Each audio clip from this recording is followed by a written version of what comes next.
Welcome बच्चों। हम अभी तक 9th क्लास का chapter 1 matter in our surrounding पढ़ रहे हैं। तो पिछले लेक्चर में क्या क्या किया था वो थोड़ा रिवाइज करवा देता हूँ।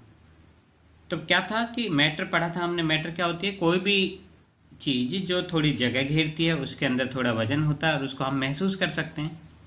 ठीक है। फिर उसके बाद हमने पढ़ा था कंपोजिशन ऑफ मैटर, यानी मैटर किस चीज़ का बना होता है। तो मैटर छोटे छोटे पार्टिकल्स का बना होता है। और वो पार्टिकल्स कितने छोटे होते हैं? इतने छोटे होते हैं कि उन्हें नंगी आंखों से देख पाना बहुत मुश्किल होता है। बहुत मुश्किल क्या, नामुमकिन होता है। बिना किसी इक्विपमेंट की सहायता से हम उनको नहीं देख सकते। फिर हमने पढ़ा था characteristics of particles of matter.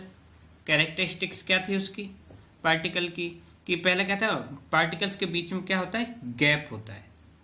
दूसरा क्या था, पार्टिकल्स ऑफ मैटर एक दूसरे को अट्रैक्ट करते हैं। और तीसरा क्या था, particles of matter continuously move करते हैं। अब आगे देखते हैं।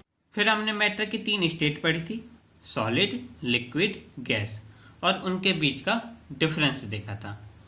तो आज हम उस टॉपिक से आगे बढ़ने वाले हैं और आज हम पढ़ेंगे कि क्या मैटर को एक दूसरे स्टेट में चेंज किया जा सकता है।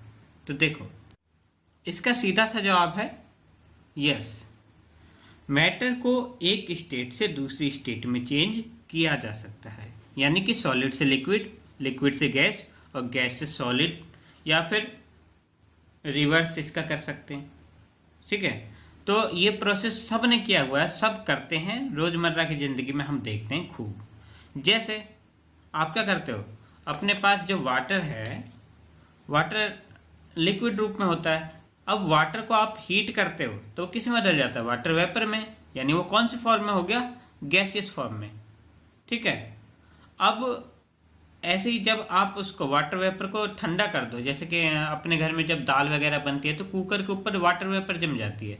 अब उस ढक्कन को तुम अलग से रख दोगे, जैसे तुम अलग हटाते हो तो वो वाटर वेपर क्या होता है, वापस से पानी की बूंदों के रूप में जमना स्टार्ट हो जाता है। ठीक है।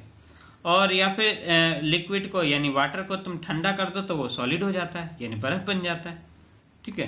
तो आखिर ऐसे कौन सा फैक्टर है जो इनकी चेंज ऑफ स्टेट के लिए रिस्पॉन्सिबल है? तो किसी भी मैटर की चेंज ऑफ स्टेट के लिए 2 फैक्टर रिस्पॉन्सिबल होते हैं। ठीक है। पहला फैक्टर क्या होता है, अपना टेम्परेचर, और दूसरा क्या होता है, प्रेशर। अब टेम्परेचर का इफेक्ट क्या होता है? तो देखो, एक बात याद रखना, जब भी हम किसी सॉलिड को हीट करते हैं, रेड पेन में मैंने हीट वाला लिख रखा है और ब्लू पेन में मैंने कूलिंग वाला लिख रखा है। तो जब हम किसी सॉलिड को हीट करते हैं तो वो उसकी लिक्विड फॉर्म में चेंज होता है। अब यदि लिक्विड को और ज़्यादा हीट करेंगे तो वो उसकी गैसियस फॉर्म में चेंज हो जाता है। इसी प्रकार जब हम गैस को कूल करते हैं तो किस में बन जाता है, लिक्विड में। लिक्विड को और कूल करोगे यानी ठंडा करोगे तो क्या बन जाएगा, सॉलिड। ठीक है। तो ऐसे ही चलता रहता है इंटरफेस, किसमें, सॉलिड, लिक्विड और गैस में। लेकिन कई प्रोसेस ऐसे भी होते हैं, 2 प्रोसेस ऐसे होते हैं जिसमें सॉलिड बिना लिक्विड में बदले हुए डायरेक्ट गैस में बदल जाता है। उस प्रोसेस को हम कहते हैं सब्लिमेशन, आगे पढ़ेंगे। और गैस जब डायरेक्ट सॉलिड में बदल जाती है उसको हम कहते हैं डिपोजिशन। इसको भी हम आगे डिटेल में पढ़ेंगे। हमने पार्टिकल्स ऑफ मैटर की 3 कैरेक्टरिस्टिक्स पढ़ी थी। पहली क्या थी, particles of matter have space between them. Second क्या पढ़ी थी, particles of matter are continuously moving. और third, particles of matter attract each other. तो देखो, जब मैं ये कहता हूँ ना कि particles of matter are continuously moving, तो इसका मतलब है जब भी कोई चीज मूव करती है तो उसमें काइनेटिक एनर्जी होगी। यदि हमारे पार्टिकल्स मूव कर रहे हैं तो उनमें जरूर काइनेटिक एनर्जी है। दुनिया की कोई भी चीज यदि वो मूव करती है तो उसमें काइनेटिक एनर्जी होगी ही होगी। अब टेम्परेचर में चेंज करना है तो चलो टेम्परेचर को बढ़ाते हैं। ठीक है। तो मान लो कि हमारे पास आइस है, उसको जब हम हीट करते हैं तो क्या होता है, जैसे जैसे हम टेम्परेचर बढ़ाते हैं, on increasing temperature the kinetic energy of the particle increases. तो देखो, टेम्परेचर को बढ़ाया जाता है तो काइनेटिक एनर्जी भी क्या होती है, बढ़ती है। तो देखो, मान लो कि ये 2 पार्टिकल पहले इस प्रकार से थे, फिर मैंने टेम्परेचर को क्या किया, इंक्रीज कर दिया। ये अप एरो दिखा रहा है हमारा टेम्परेचर इंक्रीज का। ठीक है। तो अब ये क्या करेंगे, अपनी जगह पे हिलने डुलने लग जाते हैं। ठीक है, वाइब्रेट होना स्टार्ट हो जाते हैं। फिर और टेम्परेचर बढ़ाओगे, और ज्यादा वाइब्रेट हुए, और बाद में एक टाइम ऐसा आता है जैसे जैसे आप हीट करते जाओगे और तेजी से वाइब्रेट होने लगते हैं, उनकी काइनेटिक एनर्जी उतनी ज़्यादा बढ़ती जाती है। तो एक टाइम ऐसा आता है तो इनके बीच का जो फोर्स होता है ना, जिसकी वजह से ये एक दूसरे के आसपास थे, वो टूट जाता है। यानी जो काइनेटिक एनर्जी है इनके फोर्स ऑफ अट्रैक्शन को ओवरकम कर लेती है। मैंने बताया था क्या, थर्ड प्रॉपर्टी क्या थी, particles of matter attract each other. यदि वो जितनी तेजी से एक दूसरे को अट्रैक्ट करते हैं तो इसका मतलब क्या है, वो उतने ज्यादा स्ट्रांग है, वो सॉलिड फॉर्म में रहेंगे। लेकिन अब उनके बीच का जो फोर्स है वो धीरे धीरे कम पड़ रहा है, काइनेटिक एनर्जी ज्यादा होती जा रही है, तो मॉलिक्यूल्स क्या हो जाते हैं, एक दूसरे से दूर हो जाते हैं। और इस प्रकार से जो सॉलिड रो फॉर्म में वो मॉलिक्यूल बिल्कुल पास पास थे, लिक्विड फॉर्म में थोड़ा दूर दूर हो जाते हैं। किसकी वजह से, काइनेटिक एनर्जी की वजह से। और ये काइनेटिक एनर्जी आई कहां से हमारे पास, वो आई है हमें टेम्परेचर इंक्रीज की वजह से। समझ गए बात को। तो देखो, on increasing temperature kinetic energy of the particles increases and they starts vibrating. ठीक है, काइनेटिक एनर्जी बढ़ती है तो पार्टिकल वाइब्रेट होना स्टार्ट कर देते हैं। As the temperature continues to increase. ठीक है, तो जैसे जैसे टेम्परेचर बढ़ता जाता है, time comes when the energy supplied by heat overcomes the force of attraction between them. अब एक टाइम ऐसा आता है कि जब उनके बीच का जो फोर्स ऑफ अट्रैक्शन है वो कम हो जाता है और काइनेटिक एनर्जी क्या हो जाती है, ज्यादा हो जाती है। फिर उसके बाद अपने जो पार्टिकल हैं वो अपनी पोजीशन को छोड़ देते हैं और फ्रीली मूव करना स्टार्ट कर देते हैं। इस प्रकार जो सॉलिड था वो क्या हो गया, लिक्विड। ठीक है, अब देखो सॉलिड लिक्विड हो गया, तो इसी चीज को हम कहते हैं मेल्टिंग। ठीक है, जैसे कि आइसक्रीम है तुम्हारी, आइसक्रीम तुम खा रहे हो, यदि तुमने थोड़ी देर के लिए रख दी तो वो पिघल जाती है। क्यों पिघल जाती है, क्योंकि उसके अंदर हीट आने से जो पार्टिकल्स की काइनेटिक एनर्जी थी वो ज्यादा होगी। अब सवाल मन में सीधा साधा ये उठ रहा होगा कि सर उनके अंदर काइनेटिक एनर्जी कहाँ से आई, हमने तो हीट किया नहीं। तो देखो, काइनेटिक एनर्जी उसके अंदर, वो जो हीट चाहिए थी उसको, वो कहाँ से मिली, वो हीट मिली उसको एनवायरनमेंट से। ठीक है, तो देखा होगा तुमने, यदि सर्दी का मौसम हो तो आइसक्रीम इतनी जल्दी नहीं पिघलेगी, लेकिन गर्मियों का मौसम हो तो आइसक्रीम बहुत जल्दी पिघल जाती है। क्यों, क्योंकि वो जो हीट है उसको कहाँ से मिल रही है, एनवायरनमेंट से मिल रही है। कम एनवायरनमेंट में ये सर्दी है तो कम हीट मिलेगी तो जल्दी नहीं पिघलती। एनवायरनमेंट में गर्मी है तो जल्दी से ज्यादा हीट मिलती है तो वो जल्दी से पिघल जाती है। तो देखो, अब हम बात करते हैं मेल्टिंग पॉइंट। ठीक है, अब सॉलिड से लिक्विड हो रहा है हमारे पास, तो मेल्टिंग पॉइंट वो टेम्परेचर होता है जब कोई सॉलिड लिक्विड में बदल जाता है। ठीक है, उसे हम कहते हैं मेल्टिंग पॉइंट। लेकिन इसमें एक खास बात है, क्या, देखो, वो जो प्रेशर होना चाहिए ना, वो एटमॉस्फेरिक प्रेशर पे होना चाहिए। तो the temperature at which a solid melts to become liquid at the atmospheric pressure. दो चीजें मेन है कि सॉलिड मेल्ट होकर क्या बनता है, लिक्विड, और किस पे, एटमॉस्फेरिक प्रेशर पे। तो उसे हम क्या बोलते हैं, उसका मेल्टिंग पॉइंट। जैसे अपनी जो आइस होती है, बर्फ होती है, वो हमारे 0 डिग्री सेल्सियस पे आके पिघलना स्टार्ट हो जाती है। अब एक बात याद रखना कि कोई भी चीज यदि जल्दी पिघल जाती है यानी उसका मेल्टिंग पॉइंट कम है। ठीक है, यानी उसके बीच का फोर्स ऑफ अट्रैक्शन इतना ज्यादा नहीं है, तभी तो वो जल्दी पिघल जा रही है। यदि जितना जल्दी नहीं पिघलेगी, उनके बीच का फोर्स ऑफ अट्रैक्शन उतना ज्यादा होगा। अब आगे चलते हैं। तो अब हम पढ़ने वाले latent heat of fusion. Latent का मीनिंग होता है हिडन। तो इसको हिडन क्यों कहते हैं, सोचो। तो ये एक एग्जांपल मैं ले रहा हूं कि मान लो कि -24 डिग्री सेल्सियस पे हमारे पास क्या थी, बर्फ। हमने उसको हीट किया तो आइस का टेम्परेचर क्या हुआ, कम होता जाएगा। कम होके मान लो कि बीच में क्या आया, -12 आया, -9 आया, फिर इसके बाद -1 और 0 तक आया। ठीक है, आइस यही है, अभी तक क्या है, आइस। लेकिन जैसे ही मैं अब आगे हीट करने जा रहा हूं तो 0 डिग्री सेल्सियस पे आइस तो ठीक है, आइस किस में बदल रही है? वाटर में बदल गई। लेकिन जो ये आइस का टेम्परेचर -24 से 0 डिग्री तक आया था, हम इसी आइस को अब आगे आगे आगे आगे बर्फ, वो क्या कहते हैं इसको, आगे आगे आगे आगे हीट देते जा रहे हैं। टेम्परेचर कम होता जा रहा था, मगर जैसे ही ये आइस 0 डिग्री सेल्सियस पे आती है, अब इसको कितनी भी हीट दे लो, ये कभी 0 डिग्री सेल्सियस से ज़्यादा टेम्परेचर नहीं दिखाएगी। समझ गए बात को? यानी कभी भी आपको 1 डिग्री सेल्सियस पे कोई बर्फ नहीं मिलेगी।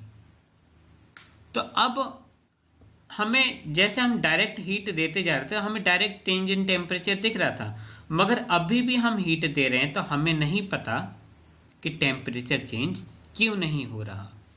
तो इसीलिए हम इसको क्या नाम दे देते हैं? हिडन। यानी हमें नहीं पता कि ये एनर्जी कहाँ जा रही है।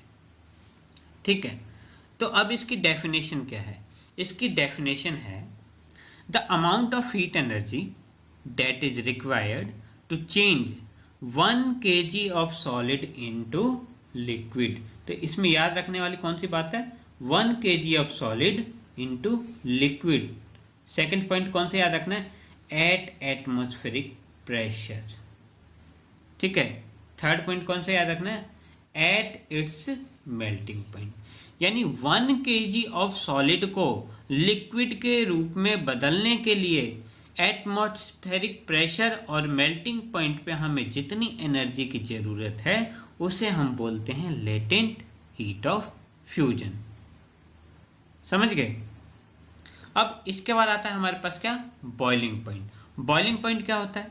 बॉइलिंग पॉइंट वो पॉइंट होता है, बॉइलिंग पॉइंट वो टेम्परेचर होता है जब भी हमारा कोई लिक्विड बॉइल होना स्टार्ट हो जाए एट एटमॉस्फेरिक प्रेशर। यानी बॉईल होने का क्या मतलब है? सॉलिड किस में बदलता है? लिक्विड में। क्या? नहीं, लिक्विड बदलता है गैस में। जब हमारा लिक्विड किसी गैस में बदलता है उसे हम कहते हैं बॉईल होना।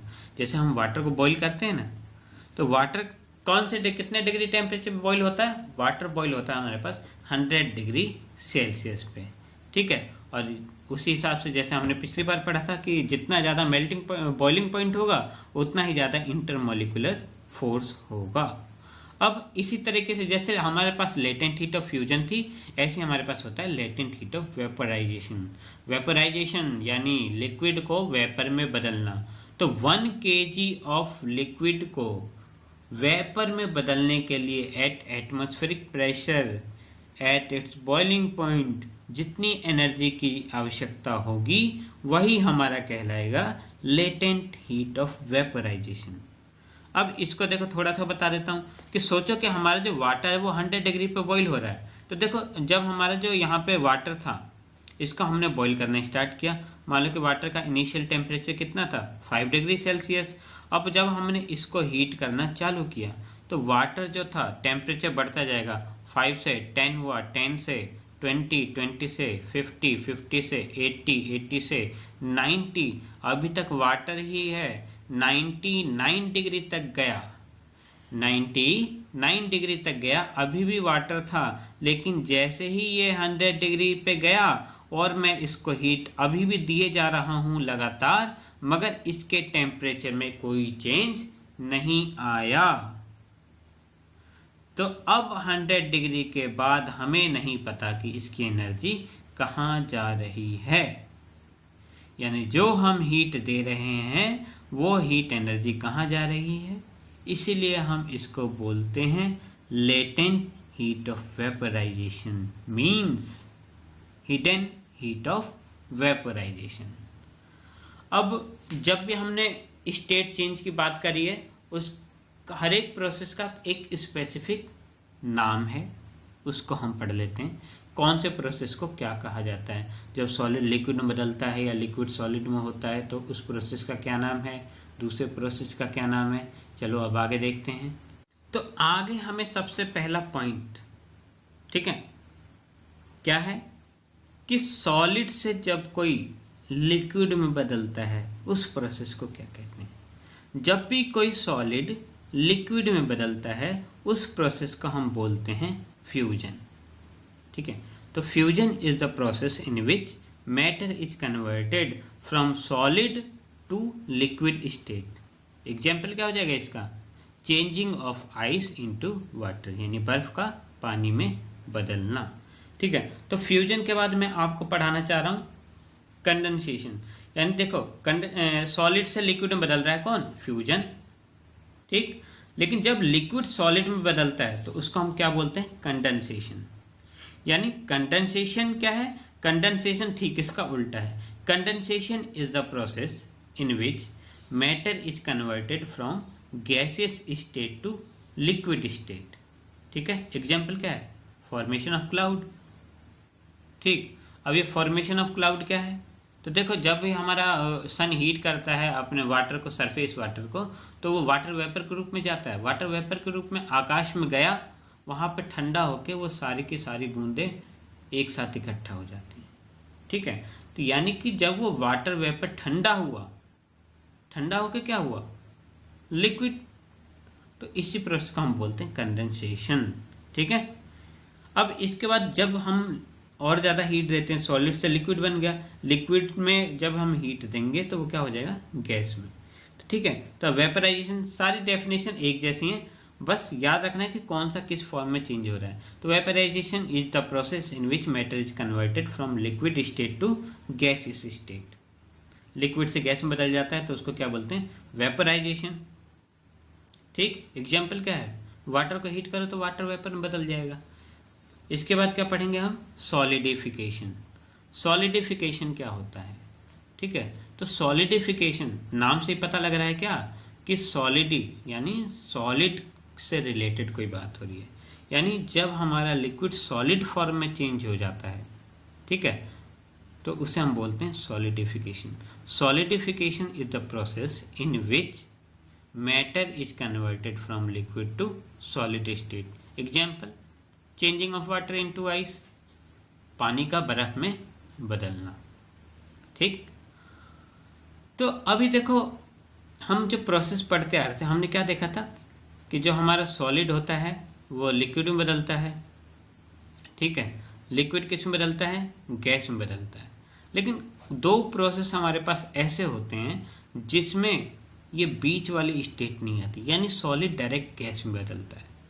ठीक है, उस प्रोसेस को हम बोलते हैं सब्लिमेशन। मीन्स सब्लिमेशन क्या होता है, the process in which the matter is converted from solid to gaseous state directly, यानी डायरेक्ट सॉलिड से गैस में बदल जाता है। अब सोचने में अजीब लगता है लेकिन इसका एग्जाम्पल बहुत अच्छा है। कैसे, कैम्फर यानी कपूर, कपूर को जब आप जलाते हो तो डायरेक्ट किस में बदला, गैस में बदल गया। ठीक है, जैसे मोमबत्ती होती है, मोमबत्ती तो थोड़ा पिघलती है, लेकिन कपूर हमारा पिघलता है क्या, नहीं, वो डायरेक्ट गैस में उड़ जाता है। दूसरा, burning of naphthalene ball. Naphthalene ball वो बदबू को हटाने के लिए यूज की जाती है। ठीक है, छोटी छोटी गोलियां होती हैं, अक्सर टॉयलेट्स वगैरह में देखी जाती हैं। ठीक है, ये बैड ऑर्डर को हटाने के लिए होती है। तो ये भी क्या होते हैं, सॉलिड से डायरेक्ट किस में बदलते हैं, गैसियस फॉर्म में। रखा रहेगा, अपने आप धीरे धीरे हीट होकर गैसियस फॉर्म में चेंज होता रहेगा। या फिर अमोनियम क्लोराइड को बर्न किया जाए तो जो अमोनियम क्लोराइड है वो भी डायरेक्ट सॉलिड से गैस में चेंज होता है। अब दूसरा प्रोसेस क्या है, तो डिपोजिशन कौन सा प्रोसेस है हमारा, डिपोजिशन वो प्रोसेस है जब हमारी गैस डायरेक्ट सॉलिड में बदलती है।